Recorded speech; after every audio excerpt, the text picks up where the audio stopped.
A reflexão é uma arma muito potente para reconstruir as nossas subjetividades, tentar interpretar os fenômenos históricos e sociais que estão diante dos nossos olhos. Foucault diz que a função da filosofia... O desejo humano, argumento Lacan. Para Freud, o indivíduo, no sentido forte do termo, não existe. Então, o que você não pode fazer, segundo Sartre... A Butler é uma teórica política. A Hannah Arendt busca para falar da pluralidade dos seres. Bauman decidiu ingressar no mundo líquido. O que grandes pensadores deste e de outros tempos podem nos ajudar a interpretar os impasses que vivemos no século XXI?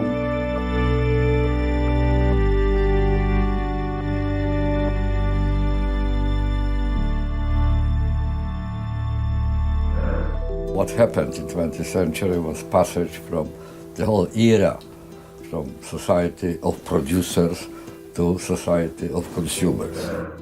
O sociólogo e filósofo Zygmunt Bauman nasceu em 1925 na Polônia e faleceu em 2017 na Inglaterra aos 92 anos.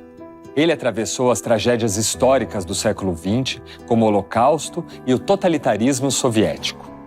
Bauman acompanhou as transformações sociais e afetivas que vieram com o triunfo da sociedade de consumo, com o surgimento da internet e todas as possibilidades de mundo que ela nos trouxe.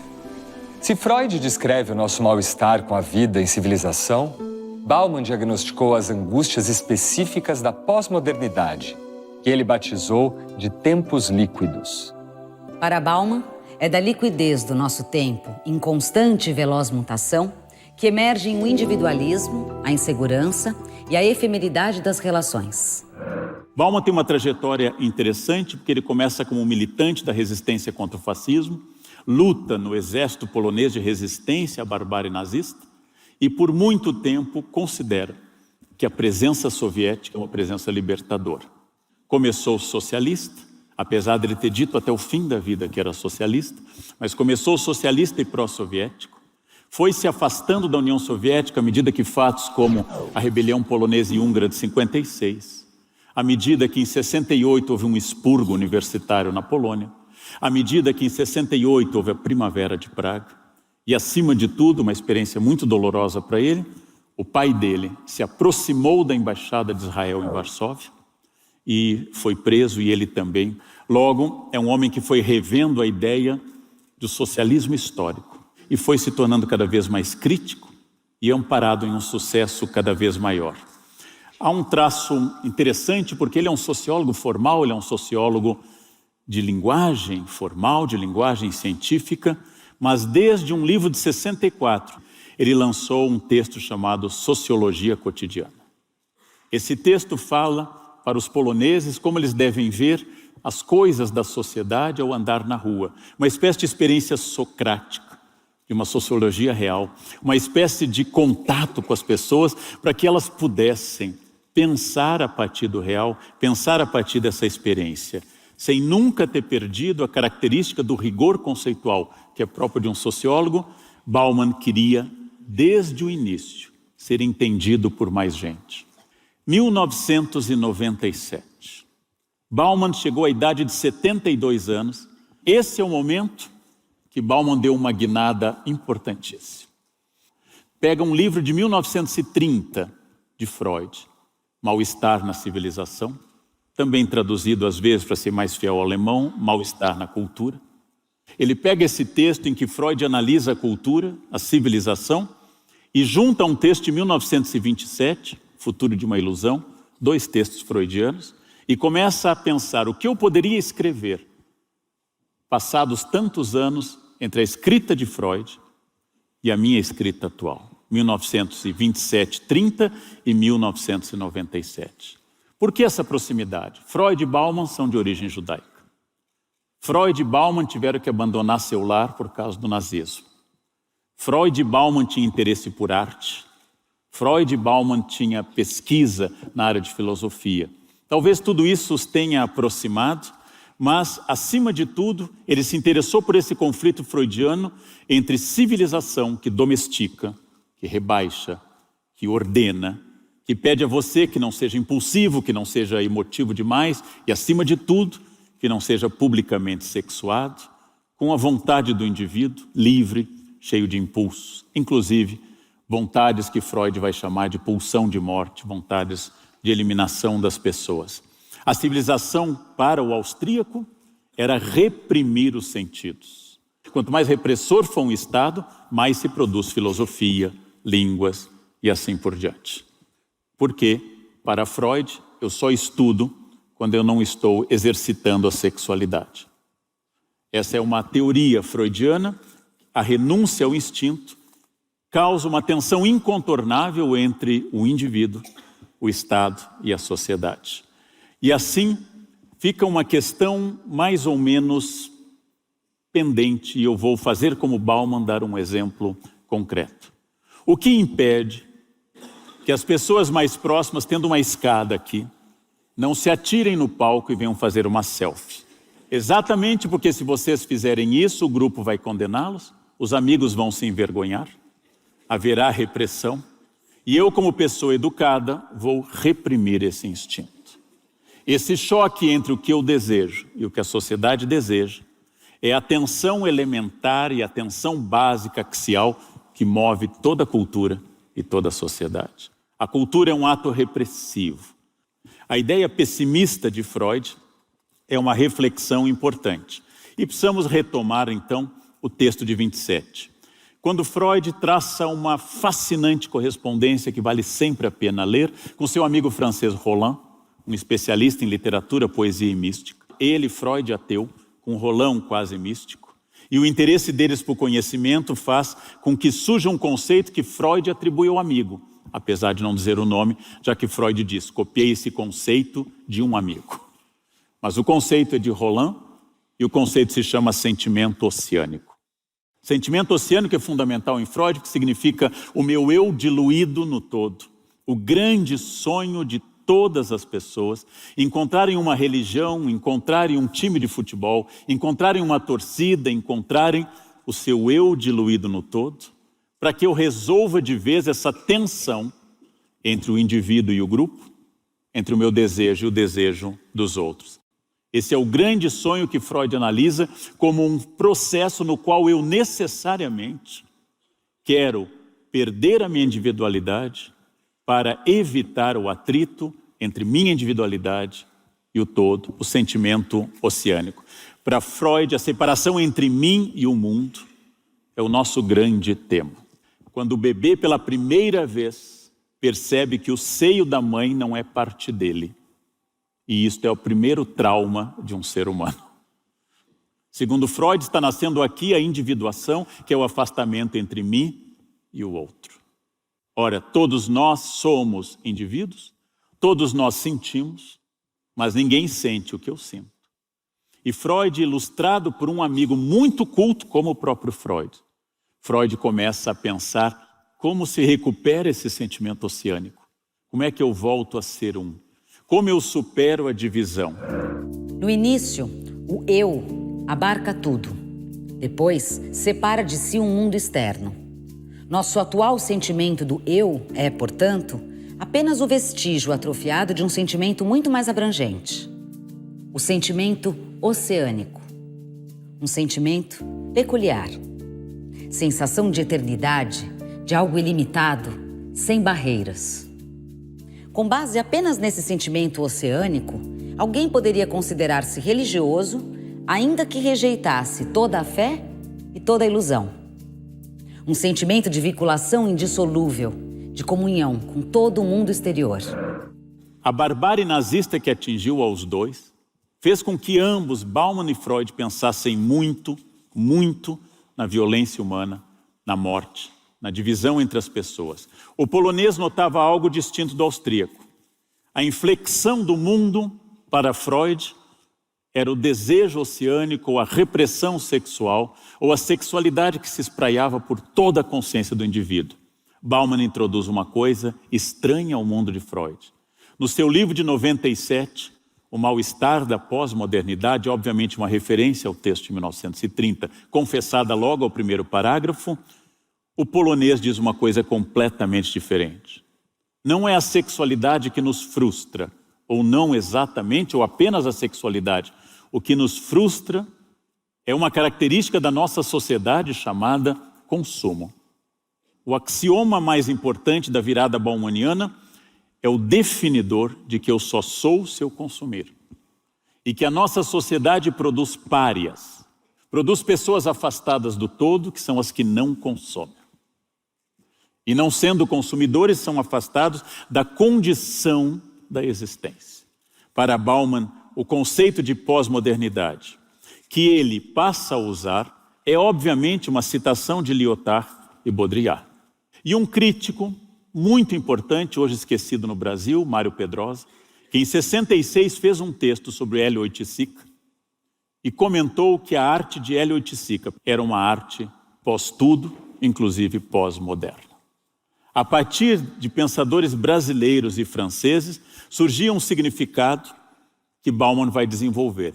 O que é pós-modernidade? Significa a falência das metanarrativas amplas. O que significa isso? As metanarrativas são aquelas narrativas vastas, gerais, que dão sentido a todas as coisas que eu posso entender. Exemplo clássico, a Bíblia. Explica tudo de onde veio, tudo como está e tudo para onde vamos. A Bíblia não explica a história do povo judeu ou a história dos primeiros cristãos. A Bíblia diz, no princípio Deus criou o céu e a terra. E no final, no Apocalipse, o último livro do Novo Testamento, a Bíblia encerra isso. E essas metanarrativas bíblicas tiveram concorrentes. A partir do século XVII e XVIII, o iluminismo. A partir do século XIX, o marxismo. E a partir do século XIX e XX, o idealismo.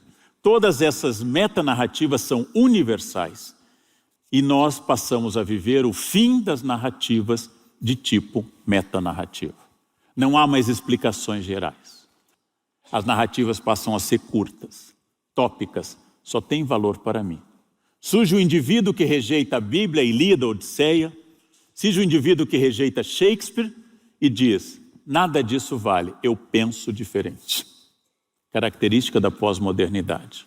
A minha opinião é constituidora de sentido. O colapso da modernidade é o colapso da razão e a ascensão dessa manipulação dos signos, dessa capacidade de deslocar sentidos para o indivíduo. Passados 65 anos que O Mal-Estar na Civilização foi escrito e publicado, a liberdade individual reina soberana. É o valor pelo qual todos os outros valores vieram a ser avaliados e a referência pela qual a sabedoria acerca de todas as normas e resoluções supraindividuais devem ser medidas. Os mal-estares da modernidade provinham de uma espécie de segurança que tolerava uma liberdade pequena demais na busca da felicidade individual.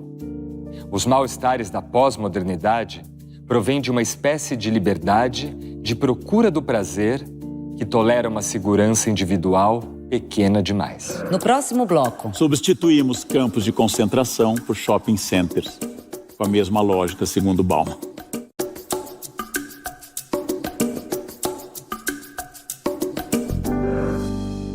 que criança linda, disse a amiga à mãe da garota. Isso é porque você não viu a fotografia dela a cores, respondeu a mãe. Cínica, a piada contém a essência da pós-modernidade. Preferimos a imagem ao objeto, a cópia ao original, o simulacro ao real. Ora, no momento que eu estabeleço que a foto dele em cores, o simulacro, aquilo que está no lugar de, o signo manipulado, é superior ao bebê real, nesse momento, estou entrando na pós-modernidade. O abandono do concreto, do objetivo, científico e geral, e o surgimento do simulacro. Nós cuidamos mais da foto do que do prazer da viagem. Perdemos horas para que a foto fique perfeita e menos horas para aproveitar a viagem. Porque está nascendo aqui o pós-moderno. Na condição pós-moderna, a vida não é mais um problema a ser resolvido, mas experiências em série, todas destinadas ao devir, ao se fazer, algo inacabável. Os consumidores eram os clássicos seres da pós-modernidade. Por isso, a pós-modernidade é chamada em vários textos, principalmente Lyotard, como a lógica cultural do capitalismo tardio. A pós-modernidade foi criticada como uma lógica cultural de um capitalismo que está esgotando as possibilidades estruturais e tradicionais e passando para outro campo. Bauman, ao usar esse conceito, ele amplia a versão e vai introduzir aquilo que Freud não falou, que o projeto tradicional, o projeto anterior à pós-modernidade, é o projeto de controle do Estado, é o projeto da eugenia. Os grandes estados do século XX praticaram eugenia. A União Soviética afastando os chamados reacionários, burgueses, kulaks, etc. A Alemanha nazista mandando matar judeus, ciganos, testemunhas de Jeová, homossexuais, negros, comunistas. O projeto tradicional do grande Estado era a eugenia, eu de bom, genós, nascimento, origem, de afastar os indesejáveis. O projeto da pós-modernidade não é mais de eugenia. O projeto da pós-modernidade é afastar quem não pode consumir, quem não se insere na lógica do consumo. Substituímos campos de concentração por shopping centers, com a mesma lógica, segundo Bauman. Dizer quem pode e quem não pode, quem tem acesso ou não tem acesso, quem é feliz ou quem é infeliz. Quem está fora da cadeia de consumo perde a própria humanidade. No caso, a redenção é dada pela aquisição de bens. E aí se nota a diferença entre Bauman e Freud. Freud nunca foi socialista. Bauman vem de uma tradição socialista. Freud nunca introduziu uma crítica às classes sociais. Bauman introduziu duramente desde o início uma percepção de uma sociedade montada sobre classes excludentes e rivais. Ora, o não consumidor é um não ser, mais do que apenas consumo. Citando Bauman, essa cultura, a nossa, tem pavor à solidão chamada liberdade. O desejo é manchado de medo. Posteriormente, ele afirmaria que redes sociais, celulares e tablets era a necessidade premente, imperativa de vencer a solidão sem pagar o ônus do contato físico, retomando a ligação com Freud, de que nós temos horror ao contato e temos que reprimi-lo. Porque agora eu posso entrar na internet e xingar alguém. Entrar na página de qualquer pessoa que se dedica a 30, 40, 50 anos ao tema e dizer aos meus 18 anos, você está completamente errado. E mais, eu posso lhe chamar de babaca, sem medo de reação física. Porque eu não estou lá como Leandro, eu estou como Tigrão 72. E a partir desse momento eu ganho um empoderamento que afasta todo e qualquer risco de contato físico ou de risco qualquer. Está resolvido, segundo Bauman, o dilema freudiano. Não preciso mais me isolar para ser livre, porque a internet proporcionou a mais complexa, dialética e complicada forma de isolamento já inventada por ser humano. Eu tenho 50 mil amigos, porque eu não tenho nenhum. Eu tenho 10 mil seguidores, porque ninguém me segue. Eu mostro foto para muita gente, mas ninguém vai guardá-la. Só vão dar likes, em busca do seu like. Achamos a forma perfeita, no Face e no Instagram, de mascarar a solidão, buscar a aprovação social, sem os riscos de qualquer problema. Se tudo está desconstruído e o mundo caiu, comenta Bauman no livro de 1997, que chegaria a vez dos párias. Por que a vez dos excluídos? Porque os excluídos odeiam as estruturas dominantes. Os excluídos querem derrubar as estruturas dominantes. Mas agora, graças à internet, os excluídos têm essa chance. Ó surpresa! O pária contemporâneo pode se tornar até um arrivista, alguém que chega ao sistema de consumo, mas nunca será perdoado pela sua origem ou por ser arrivista. A internet não eliminou as distâncias. A internet reforçou algo que supunhamos morto. A internet recriou, reinventou o tribalismo, o fechamento em torno de um grupo. O mundo está muito polarizado também. A mudança permanente agora dá margem à emersão de coisas que supunhamos eliminadas no século XIX. Nacionalismo, xenofobia, tribalismo. Porque exatamente a desconstrução foi uma desconstrução técnica, mas não social. Mas aí o que adverte Bauman? Há duas maneiras de eu impedir que vocês tenham acesso à verdade. A primeira maneira é censurar, como fazem todas as ditaduras de direita ou de esquerda. Eu censuro e você não tem acesso à verdade. A segunda maneira é a atual, afogá-los em dados. Jogar tanta coisa na internet, tantas fake news, tanta variedade, que você não tenha mais a mínima ideia do que é certo e o errado. É uma forma sofisticada, democrática, aberta, capilarizada, atomizada, de fazer com que ninguém mais pense. A falta, tradição de ditadura, o excesso, tradição de Estado de Direito. Todos nós que confiamos nossos pensamentos a computadores, em vez de a folhas manuscritas ou datilografadas, e interagimos com a tela, incessantemente reescrevendo e reordenando o que escrevemos, sabemos muitíssimo bem que cada versão seguinte torna as versões anteriores não existentes, apagando todos os traços do caminho que nos conduziu até onde então estamos. A escrita em computador extinguiu a outrora sagrada ideia da versão original. Bauman continua sendo um extraordinário sociólogo, às vezes chamado de filósofo, pelo seu grande conhecimento de filosofia. Mas algo mudou. Começaram a tratar o sociólogo, de origem polonesa, como o papa da pós-modernidade. E ele descobriu uma coisa que o desagradou muito e da qual ele reclamou dezenas de vezes. Ele não escreveu sobre a pós-modernidade por ser adepto dela. Ele escreveu sobre a pós-modernidade porque ele é crítico da pós-modernidade. E ele começou a se incomodar de tal forma, de tal jeito, que ele abandonou para sempre o conceito de pós-moderno. E a partir de 2000, ele achou o termo que substituiria a pós-modernidade e utilizou um conceito novo. Este sim, de inteira lavra dele, passou a utilizar o conceito de líquido. Metáfora clara da falta de forma, da falta de fronteira, da transparência sem molduras, que é a metáfora da água. Bauman decidiu ingressar no mundo líquido. Aí a liquidez inundou tudo. Em 2013 ele lança um dos seus maiores best-sellers, Amor Líquido. Uma reflexão sobre relações pessoais. Ele lançou em 2005 e 2006 A Vida Líquida, Medo Líquido e no mesmo ano Tempos Líquidos. Ele passou a vender muito e aí lançou também, apesar de não usar no título, lançou uma das minhas obras preferidas, que eu dou a quase todos os alunos, que é A Arte da Vida, de 2008.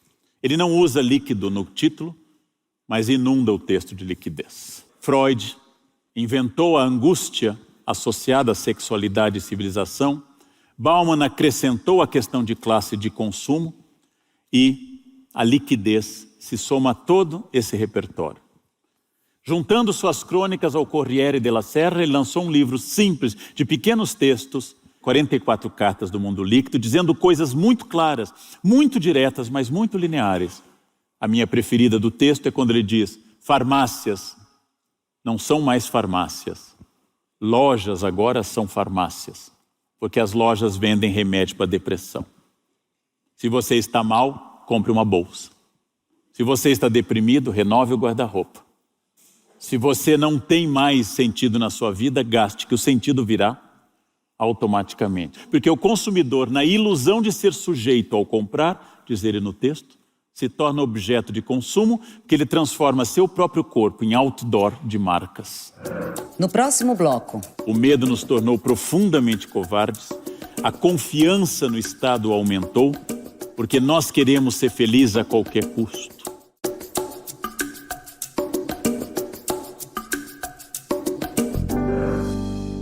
Na maior parte da história da humanidade, tínhamos basicamente duas formas de organização.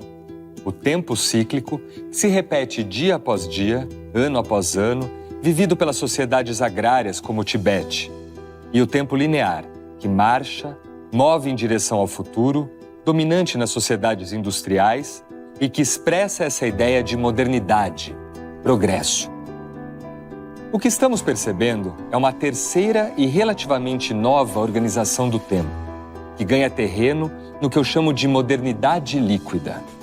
Uma forma de vivenciar a passagem do tempo.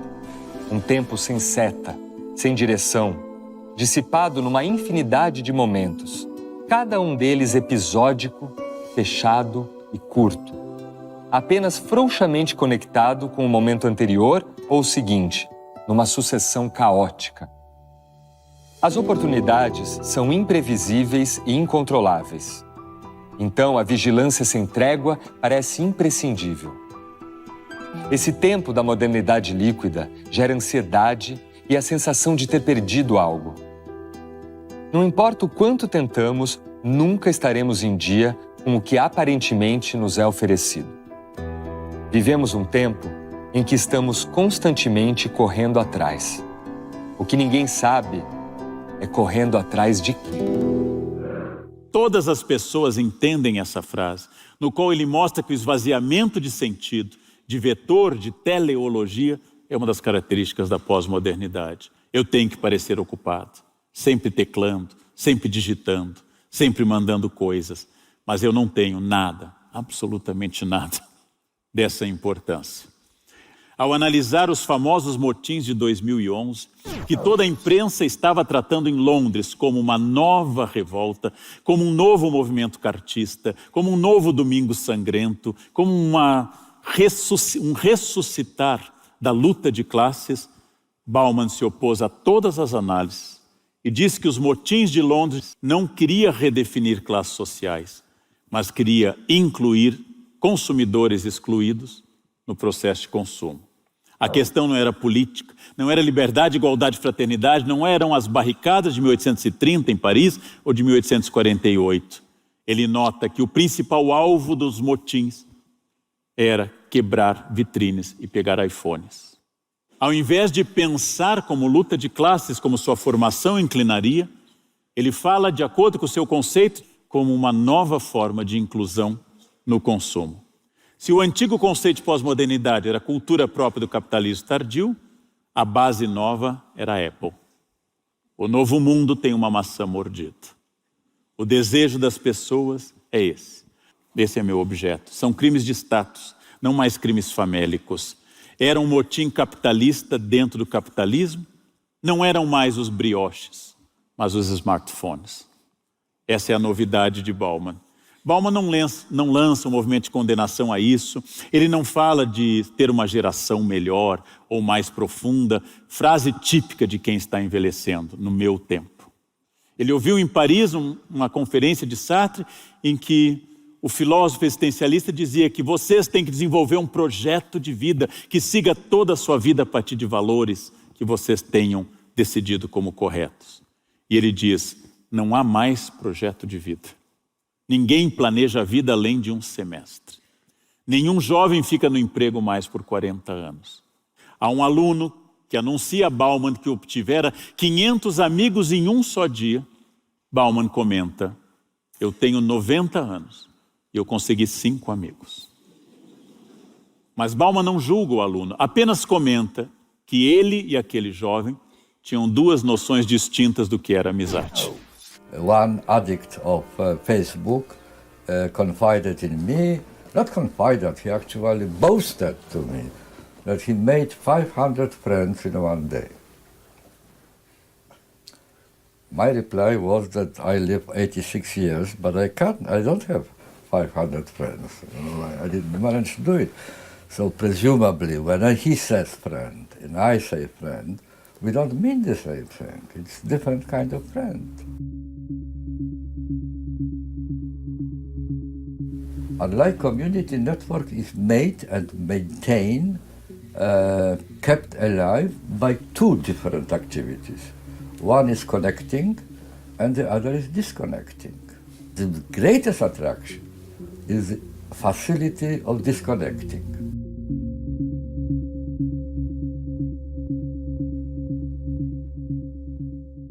I never heard when I was young the concept of network.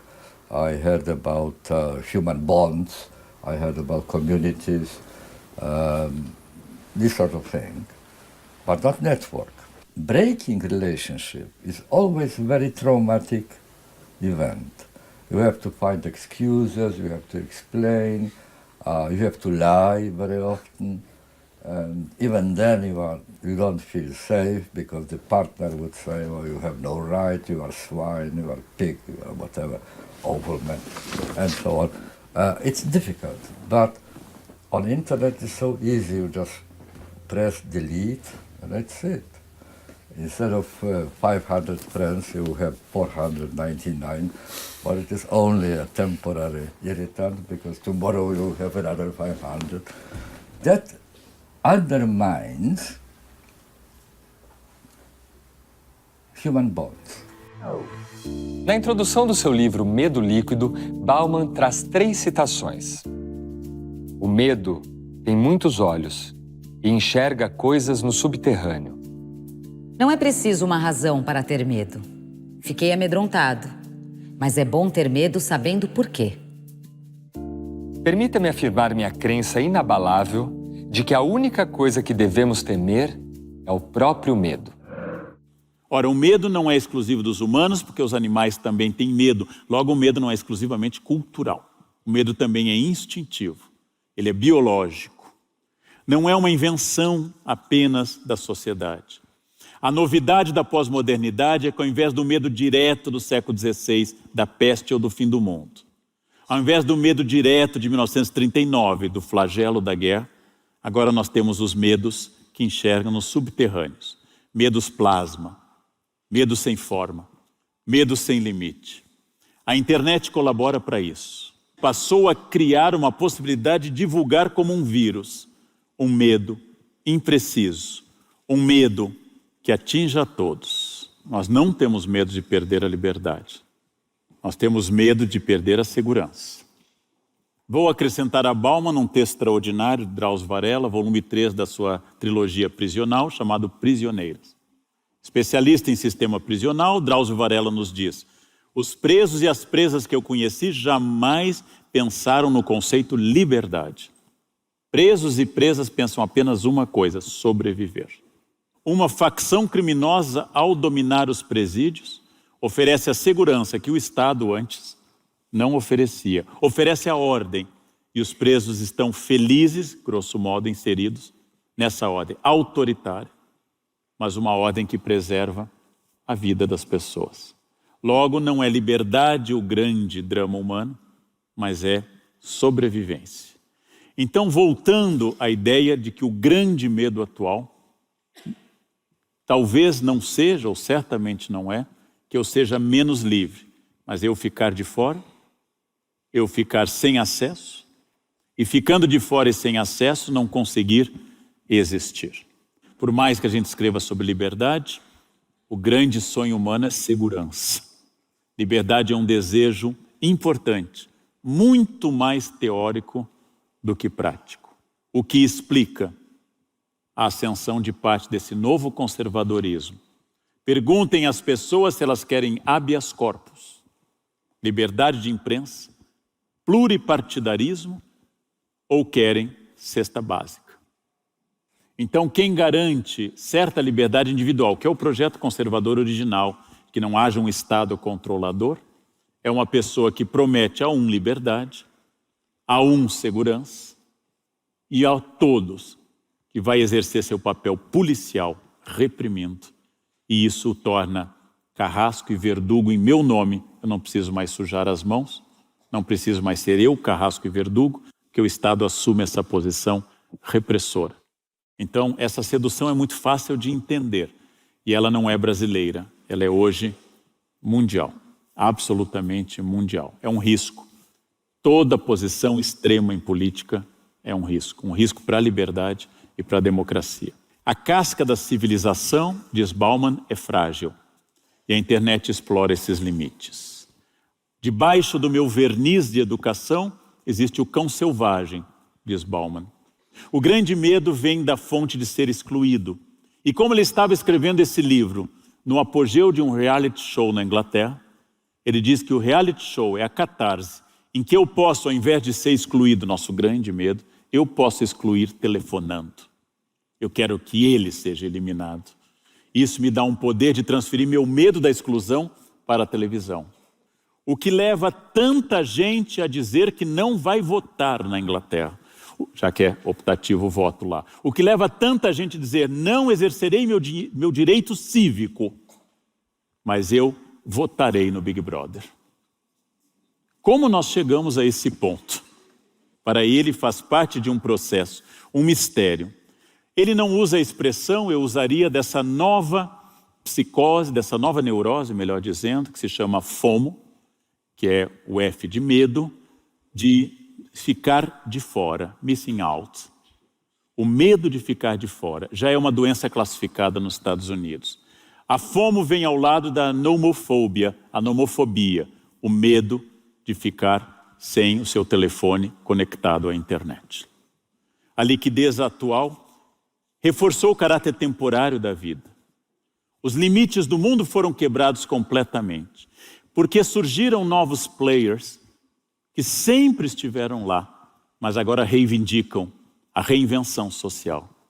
Surgem movimentos de orgulho gay, surgem movimentos feministas, surgem movimentos de lésbicas, de orgulho negro, surgem movimentos que querem um espaço onde antes não tinha, e eu estou cada vez mais cercado, em Londres, por colegas islâmicos, nos Estados Unidos, por latinos, e em Roraima, por venezuelanos.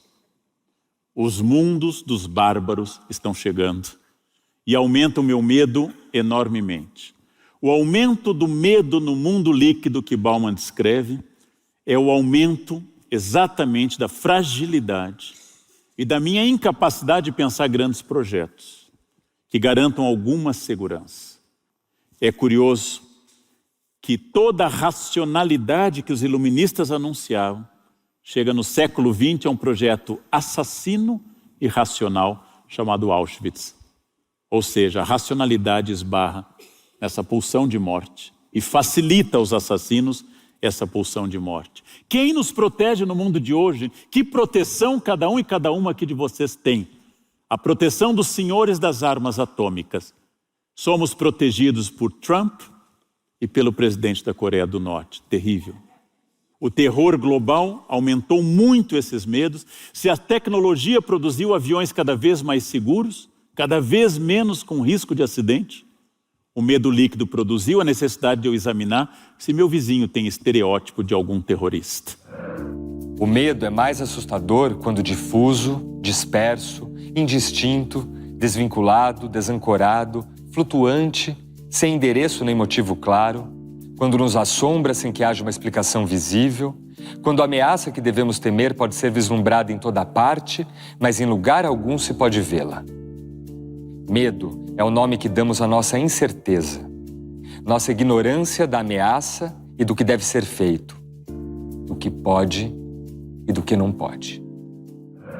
E aí vem uma grande questão para Bauman, que eu acho extraordinária. Qual é o problema do medo, gente? Se ele é histórico, se ele é inerente à espécie humana, se os homens das cavernas tinham medo, se os homens medievais tinham medo. O problema do medo atual é que, sendo ele subterrâneo, generalizado, como lembra Cervantes na epígrafe, faz com que eu abra a mão da minha liberdade para fugir do medo.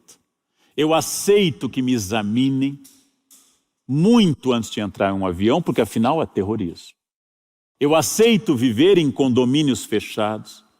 Eu aceito viver atrás de grades. Eu aceito que o Estado coloque câmeras, como em Londres, em todos os lugares. E essas câmeras filmam todos, eliminando a intimidade. Mas por que eu aceito essa barbaridade? Porque é isso ou o terror, é isso ou o ataque.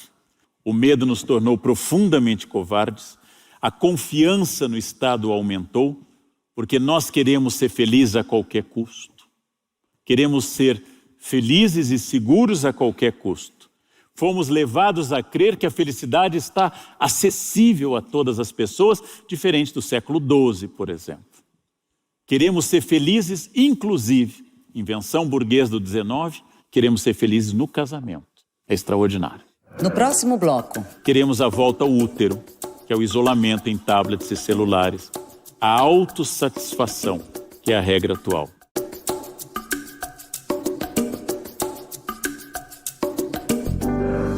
Estamos à mercê de uma civilização que abriga os extremos do progresso e da barbárie. Para Bauman, Isso nos faz idealizar o passado. Nós ainda acreditamos em progresso, mas agora o vemos tanto como bênção como uma maldição. O que o pensamento do futuro tende a trazer à mente hoje, portanto, é a crescente ameaça de ser descoberto e rotulado como inapto para a tarefa, com seu valor e dignidade negados, marginalizados, excluídos e banidos. Uma crescente maioria de pessoas já aprendeu, a essa altura, pela própria experiência e pela dos que lhes são próximos e caros, a desacreditar de um futuro desigual, instável, imprevisível e notoriamente decepcionante, como o lugar para investir esperanças. Como nos lembra Bauman, a face do anjo da história está voltada para o passado. Quando Bauman lembrou o famoso inverno do descontentamento, 78, 79, citação do Ricardo III, quando os ingleses fizeram muitas greves, isso possibilitou a ascensão de uma conservadora, Margaret Thatcher, ele lembrou que os ingleses estavam insatisfeitos com os salários. E o resultado, levaram ao poder uma mulher que desmontou os sindicatos, que defendia os salários. Ou seja, voluntariamente eu faço isso. Voluntariamente eu penso exatamente nessa questão. No mundo líquido, para Bauman, o silêncio em nome da morte de Jean Charles de Menezes. E aí é muito interessante porque ele cita no seu livro que a nossa capacidade de entregar a nossa liberdade atinge um caso muito específico que todos aqui lembram, do brasileiro que foi assassinado no metrô de Londres pela polícia londrina. Não sendo um elemento perigoso, não estando armado, e como se sabe, sequer tendo corrido naquele momento, a polícia o executou em nome do medo, do terror, já que Londres acabara de viver um terrível atentado. E os londrinos lamentaram nos jornais. Os londrinos escreveram que era preciso mais treinamento para a polícia, mas ninguém protestou, apenas alguns brasileiros e estrangeiros, porque os londrinos diziam, foi uma tragédia, mas antes isso do que outra bomba no metrô. É o sinal criminoso que nós perdemos toda a humanidade em função do medo, toda a solidariedade em função do medo. Deixamos de ser seres autônomos porque o medo nos domina e pensamos antes segurança, depois direitos humanos. Quando eu passo a selecionar quem tem direito a direitos humanos, eu já cometo um erro brutal. Os direitos humanos são para nós, para quem incorre no crime, para quem trafica, para quem comete um assassinato. Porque não é a defesa do crime, mas é a defesa da individualidade, a defesa de um direito fundamental. Para Bauman, outra coisa que está provocando tudo isso é que os intelectuais pararam de se engajar politicamente na busca de uma sociedade mais livre, mais respeitadora dos direitos humanos e passaram a apresentar apenas propostas políticas ou de engajamento político e não mais de reflexão. Citando Hegel, a famosa frase que também aparece no final de Blade Runner, a versão original, quando o replicante salva a vida de Harrison Ford, ele diz, citando Hegel, o diálogo do Senhor do Escravo, viver com medo é ser escravo.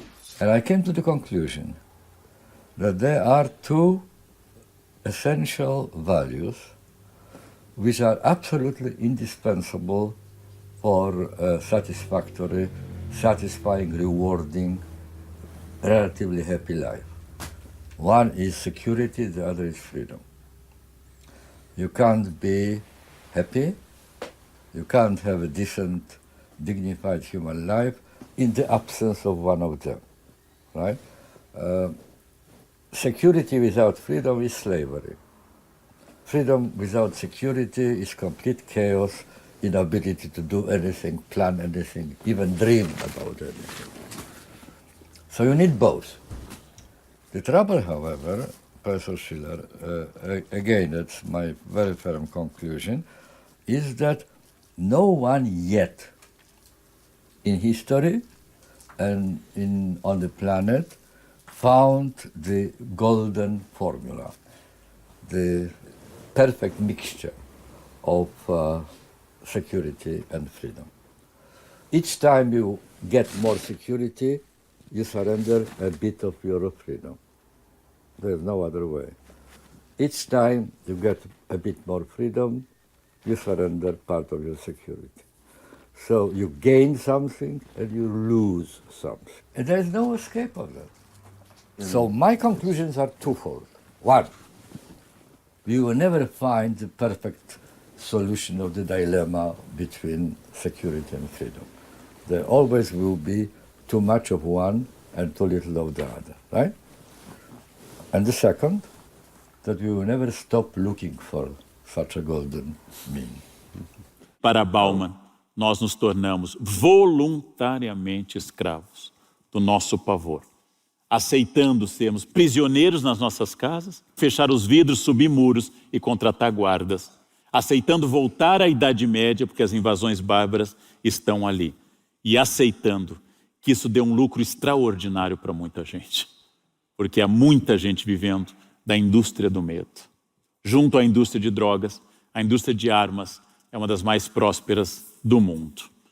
Eu, para ser salvo, a metáfora não é de Bauman, é minha, para ser salvo eu aceito qualquer salvo-conduto. Para sair do buraco da insegurança eu pego o que me jogarem, inclusive a ponta do chicote, aceitando o controle em nome da segurança.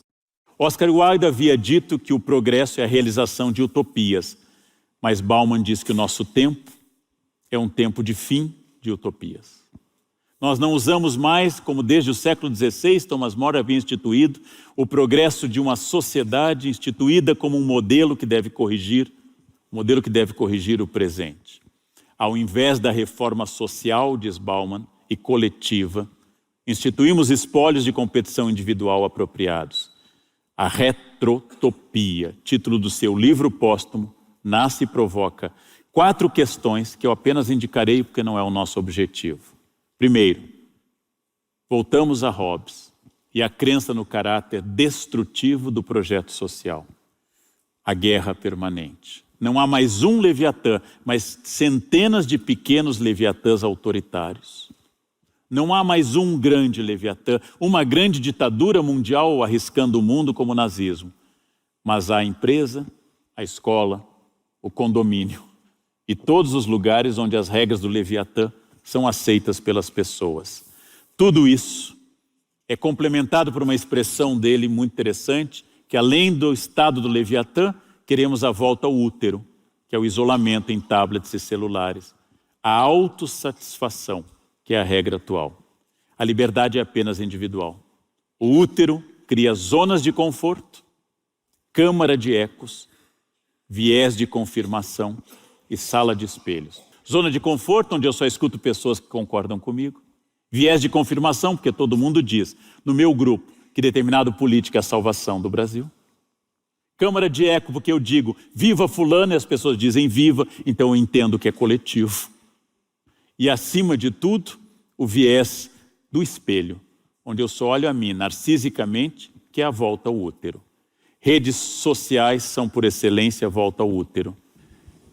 Como eu tenho mais idade, Bauman, mais do que eu tenho ao falecer, nós consideramos por formação que o contato real é superior ao contato virtual.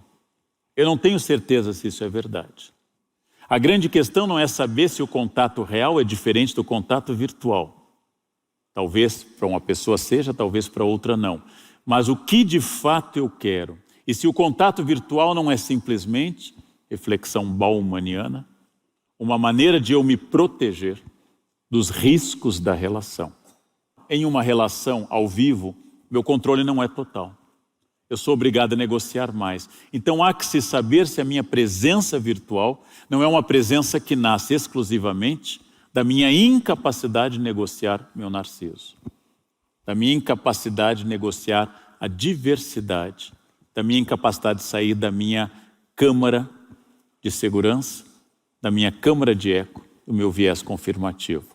O contato virtual não é fruto de uma nova geração ou de uma nova percepção, mas é fruto de um tipo específico de covardia hoje, que é a covardia de não enfrentar a diversidade e o drama de fazer negociação com as pessoas. Existir é negociar, viver em família é negociar, ter amigos esposa, marido, namorados, é negociar, é engolir sapo diariamente e tentar chegar a um ponto em que a conversa pode ocorrer. Eu diria que o contato ao vivo desafia mais e faz eu crescer mais. O medo é perder a única coisa que parece valer no mundo líquido, a individualidade, nossa liberdade, nossa promessa de felicidade que se realiza na reconstrução nostálgica de um mundo que jamais existiu. Infelizmente, a construção desse passado retrotópico para Bauman não é a fantasia de blindagem diante o real, mas é o processo de impedir um avanço e uma solução mais ampla. A retrotopia é uma nostalgia deletéria, danosa, que impede que eu sonhe com o futuro, idealize o passado que não voltava. Qual é a única coisa que pode te destruir? Qual é o único processo que pode te afastar da sua liberdade? É o teu medo. Só o teu medo é teu inimigo. Porque só o teu medo é a barreira diante da felicidade, da liberdade e da entrega ao outro. Só podemos ser impedidos por nós mesmos. Só podemos vencer a nossa sociedade. Frases de Bauman, adjetivos baumanianos: desigual, violenta, racista, misógina, homofóbica, excludente, pela superação do medo. Só sairemos da caverna platônica, reatualizando uma metáfora de Platão. Só sairemos do fundo da caverna onde vemos projeções no fundo, onde vemos imagens fantasiosas. Não temos nenhuma clareza de olhar se nós pudermos novamente sair à luz do dia, novamente reconhecer em cada um uma parte indispensável da humanidade, com iguais direitos a mim. Saímos das câmaras de eco, saímos dos vieses de confirmação, saímos das bolhas epistêmicas que reforçam tudo aquilo que eu penso, saímos dessa caverna retrotópica que, incapaz de pensar o futuro, reconstrói o passado e incapaz de estabelecer laços sociais sólidos, se refugia nas redes sociais. Só sairemos dessa caverna retrotópica platônica se tivermos a coragem que Platão incita em todos que querem pensar. Saia à luz, perceba o mundo. Quando eu conseguir sair da caverna retrotópica, quando eu conseguir reinstituir o padrão humano de todos, quando eu conseguir restabelecer solidariedade, encerra Bauman, já morto quando o livro foi publicado. Enfim, nós teremos de novo utopia, chance de corrigir e finalmente deixaremos de olhar para trás e começaremos a olhar para frente. A maior lição de Bauman não são apenas os livros. A maior lição de Bauman está na vida que ele levou, em meio a experiências trágicas de holocausto, perseguição de um governo totalitário polonês e soviético, perseguindo sempre o que ele acreditava, voltado aos seus valores humanísticos e éticos. A vida dele foi fascinante, a obra dele é extraordinária, mas o exemplo de vida foi aquilo que Gandhi disse na Índia: a maior lição que eu deixo é minha biografia. O resto é secundário. Mais reflexões no site e Facebook do Instituto CPFL e no canal do Café Filosófico no YouTube. Somos quase uma ditadura perfeita sofisticada, no qual o grande irmão já existe e as pessoas são controladas não mais por teletelas, como na obra do Orwell, mas por telas de celular, pelas quais as pessoas morrem ao dirigir e morrem ao andar na Paulista e são assaltadas ou atropeladas, que é mais importante olhar a tela do celular do que preservar a vida.